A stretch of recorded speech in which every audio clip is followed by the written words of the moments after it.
Dear friends, விஷத்தை கூட சாக்ரட்டிஸால் ஏதோ நமது நண்பர் நமக்காக பிரியத்தோடு வாங்கி வந்த பத்வைசர் பியர் என்பது போல கரங்களில் வாங்கி எப்படி சந்தோஷமாக குடிக்க முடிந்தது?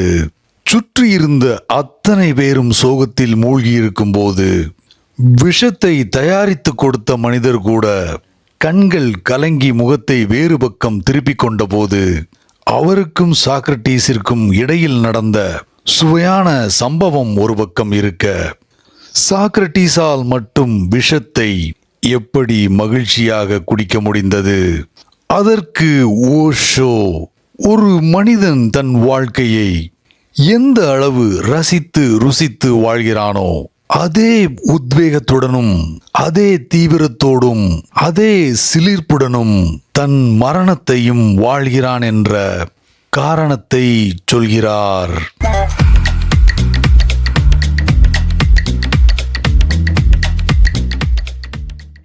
ஒரு நபர் உண்மையிலேயே வாழ்க்கையை வாழ விரும்பினால் he has to get rid of this idea of purpose. நாம் வாழ்க்கையை எந்த ஒரு நோக்கமும் இல்லாமல் ஒரு உத்வேகத்தோடும் முழுமையாகவும் அன்போடும் நம்பிக்கையோடும் வாழ ஆரம்பித்தால் நமக்கு இறப்பது கூட எப்படி என்று தெரிந்து போகும். We will know how to die. ஏனென்றால் இறப்பு வாழ்க்கையின் முடிவு இல்லை, வாழ்க்கையின் ஒரு எபிசோடு மட்டும்தான். ஒரு நல்ல புரிதல் உள்ள மனிதன் இறப்பையும் வாழ்வான். வாழ்க்கையை எப்படி வாழ்ந்தானோ அதே மாதிரி அதே உத்வேகத்தோடும் அதே த்ரில்லோடும் இறப்பையும் வாழ்வான்.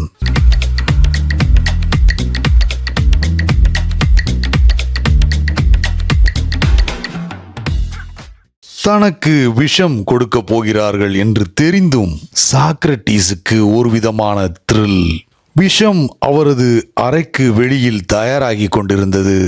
அவருடைய சீடர்கள் எல்லோரும் கூடியிருந்தார்கள். அவர் தனது படுக்கையில் இறப்பதற்கு தயாராக இருந்தார். ஏனென்றால் நேரம் நெருங்கிக் கொண்டிருந்தது. சரியாக 6 மணிக்கு சூரியன் மறைந்ததும் அவருக்கு விஷம் கொடுக்கப்படும். சுற்றி இருந்தவர்கள் மூச்சுவிடும் சத்தம் கூட கேட்கவில்லை. கடிகாரம் 6 மணியை நோக்கி வேகமாக நகர்ந்து கொண்டிருந்தது. இந்த அருமையான நல்ல மனிதர் இன்னும் கொஞ்சம் நேரத்தில் மொத்தமாக உலகை விட்டு போய்விடுவார். அவர் எந்த குற்றமும் செய்திருக்கவில்லை. ஒரே ஒரு தவறு மக்களுக்கு உண்மையை எடுத்து கூறிக்கொண்டு இருந்ததுதான். He was a teacher of truth. அதில் அவர் எந்த சமரசமும் செய்து கொள்ளவில்லை. முட்டாள் அரசியல்வாதிகளுக்கு முன் அவர் மண்டியிட தயாராக இல்லை. அது ஒன்றுதான் அவர் செய்த ஒரே குற்றம். வேறு யாருக்கும் எந்த கெடுதலும் செய்யவில்லை. And Athens was to remain poorer forever. உண்மையை சொல்ல போனால் சாக்ரட்டீஸின் இறப்போடு ஏத்தன்ஸும் கூடவே இறந்து போனது என்று சொல்லலாம். அதன் பெருமை புகழ் சாக்ரட்டீஸின் இறப்பிற்கு பிறகு ஏத்தன்ஸுக்கு இருந்தது இல்லை. சாக்ரட்டீஸை கொன்றது மாபெரும் குற்றம். அதோடு ஏத்தன்ஸ் தற்கொலை செய்து கொண்டது என்றுதான் சொல்ல வேண்டும். கிரேக்க கலாச்சாரம் அதற்கு பிறகு அத்தகைய உச்சத்தை அடையவே இல்லை. சாக்ரட்டீஸ் விட்டு சென்ற எதிரொலிகளால் கொஞ்ச நாட்களுக்கு அது தொடர்ந்தது. பிளேட்டோ அவரின் சீடர். அவர் ஒரு எதிரொலிதானே. அரிஸ்டாட்டில் பிளேட்டோவின் சீடர். சோ ஒரு எதிரொலியின் எதிரொலி. பிறகு கொஞ்சம் கொஞ்சமாக அந்த எதிரொலியும் ஓய்ந்து போனது. கிரேக்க கலாச்சாரம் உலகத்தை விட்டு மறைந்து போனது. பெருமைகளையும் புகழையும் பார்த்திருந்த ஏத்தன்ஸ் சாக்ரட்டீஸை கொலை செய்துவிட்டு தானும் தற்கொலை செய்து கொண்டது. அவரது சீடர்கள் மிகவும் கலங்கி போயிருந்தார்கள். ஆனால் சாக்ரட்டீஸ் ரொம்பவே மகிழ்ச்சியாக இருந்தார். ஒரு குழந்தை எப்படி கண்காட்சிக்கு கூட்டிச் செல்லும் போது மகிழ்ச்சியாக இருக்குமோ அதே மனநிலையில் இருந்தார்.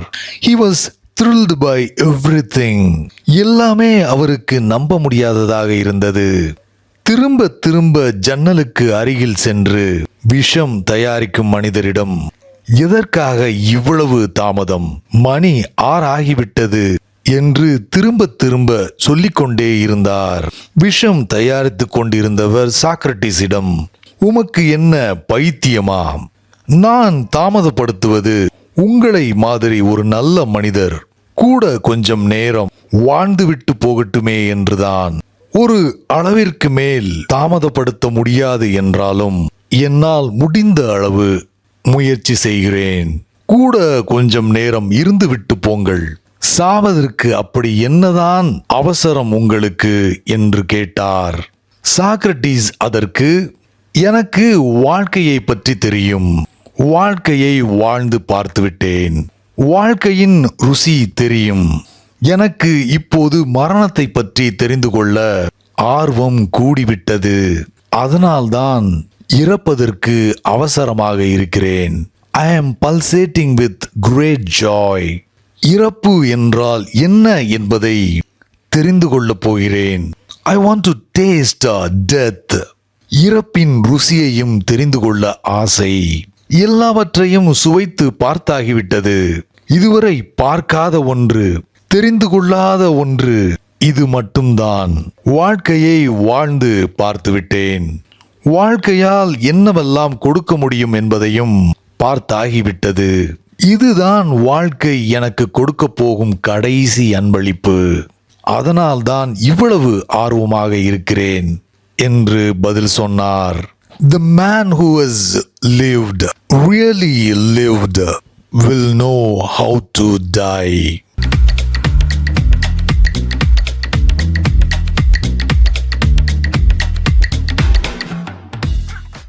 சாகும் கலை என்று ஒன்று கிடையாது. வாழும் கலைதான் சாகும் கலையும். ஏனென்றால் இறப்பு வாழ்க்கையிலிருந்து தனியாக இருப்பது அல்ல. Death is not something separate from life. மரணம் வாழ்க்கையின் உயரமான சிகரம். வாழ்க்கையின் அழகை பற்றி தெரிந்திருந்தால் மட்டும்தான் மரணத்தின் அழகும் புரியும். வாழ்க்கை இறப்பிற்கு நம்மை தயார் செய்கிறது. ஆனால் மக்கள் வாழ்வதில்லை. எல்லா வழிகளிலும் வாழ முடியாமல் எண்ணற்ற தடைகள். எனவே வாழ்க்கை என்பது என்ன என்று தெரியாமலேயே போய்விடுகிறது. அதனால் மரணத்தை பற்றி அவர்களுக்கு தெரிந்திருக்க வாய்ப்பே இல்லை. இறப்பு ஒரு பொய். நாம் அதோடு முடிந்து போவதில்லை. ஒரு திருப்பத்தில் திரும்புகிறோம், அவ்வளவே. திரும்பி அடுத்த சாலையில் பயணிக்கிறோம். வந்து கொண்டிருந்த சாலையில் இருந்து மறைந்து அடுத்த சாலையில் தோன்றுகிறோம். நீங்கள் ஞானம் அடையாமல் இருந்தால், ஒளி அடையாதவராக இருந்தால், ஒரு இடத்தில் இறந்து இன்னொரு இடத்தில் பிறக்கிறீர்கள் என்றே நான் சொல்வேன்.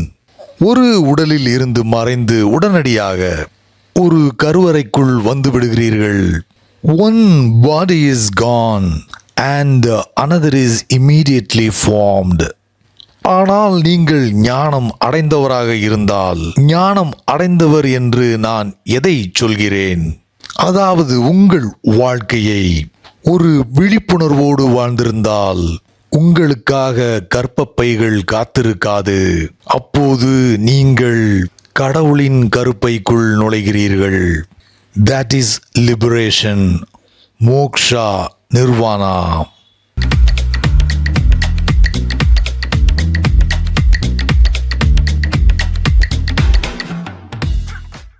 அன்பு நண்பர்களே, இந்த வீடியோ பிடிச்சிருந்தா லைக் பண்ணிட்டு ஷேர் பண்ணுங்க. நிறைய நண்பர்கள் தொடர்ந்து ஆதரவு கொடுத்துக்கிட்டு இருக்கீங்க. அதற்கு ஒரு மிகப்பெரிய நன்றி. இந்த ரெட் கிராக்ஸ் சேனல்ல நிறையவே வீடியோஸ் இருக்கு. பார்க்காதவங்க அந்த வீடியோஸையும் பார்த்து உங்களோட கருத்துக்களை பதிவு பண்ணுங்க. அடுத்த வீடியோ ரெடி ஆயிட்டே இருக்கு. Until then, take care. Bye.